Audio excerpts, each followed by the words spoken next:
But first, more evidence today that Labor is soft on borders. It's bad enough that people who came here illegally by boat under Labor have largely ended up staying permanently in Australia.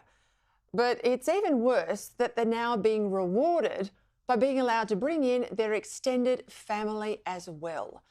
That's what's happening under the Albanese government. As reported in News Limited papers today, large numbers of the 50,000 illegal boat people who arrived under the Gillard and Rudd governments have been given what amounts to permanent residency by the Albanese government. A 2023 rule change has enabled some 19,000 former boat people, all on the old temporary protection visa, to apply for what's now called a resolution of status visa. Now, that's a significant percentage of boat people who came illegally under Labor and then lodged refugee claims, many of which were knocked back because tribunals and courts found they were not refugees. But they either refused to go or kept appealing their case, and eventually, as the people smugglers promised would happen, Labor rolled over, with the end result being that people on these resolved status visas were able to bring all of their relatives to Australia. So far, under this Labor government, more than 2,000 permanent visas have been granted to the partners and family of people who arrived illegally by boat under the last Labor government. Not only did they come here illegally in the first place, but now, having done the wrong thing, they've been rewarded by Labor with the right to bring their family here. It's why getting just one person illegally to Australia is the end game. Because if they manage to get here, it opens the door to all their immediate and then their extended family, and it goes on. It's precisely the outcome the people smugglers sold them, precisely the outcome they paid the criminals for, and precisely the outcome they get under Anthony Albanese. It's yet another sign that this government's weak on border protection and ambivalent about whether to insist on Australian control of our borders or to be all bleeding-hearted about not saying no to people gate-crashing their way into our country. After the Abbott government stopped the boats in early 2014, there were virtually no illegal arrivals by boat under the former coalition government. Now, understandably, given Labor's record, the people smugglers immediately tested the resolve of the Prime Minister. So far, more than 24 illegal boats have set out on Anthony Albanese's watch. Now, to its credit, so far the government's quickly packed these new arrivals back off to their home country or to offshore processing in Nauru.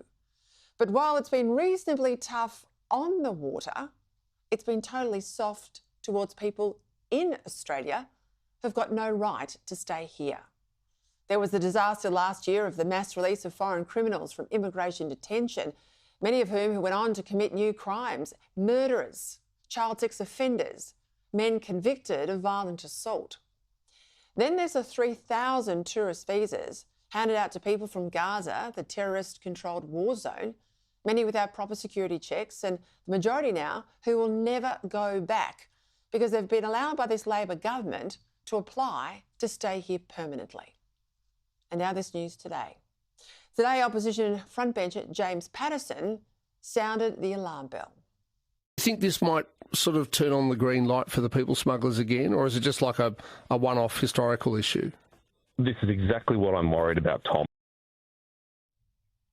For those on these new visas and the ability to be able to bring in their relatives as permanent residents, their own residency and their own citizenship will be almost automatic. So while it's been a long wait, they've got what they wanted. The right to remain here forever by not doing the right thing and applying the way that most of our migrants do, but by paying people smugglers instead to jump the queue. It's a dreadful signal to send to the vast numbers of people all around the world that come here if they could, and especially to the 10,000 or so said to be still waiting in Java to our north for their chance to get a seat on a people smuggling boat. Peter Dutton predicted this is exactly what would happen under Labor back in 2022. Promise you they will rue the day that they do that. It will be a disaster. When they say that they support Operation Sovereign Borders, they don't. They support their own version, which doesn't have temporary protection visas, and that will be their undoing.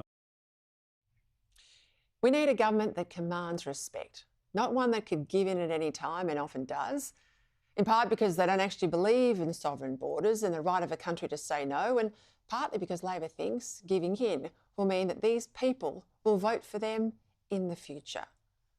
Now, lots changed in Australia over the past 24 years, but not the public's support for this. We will decide who comes to this country and the circumstances in which they come.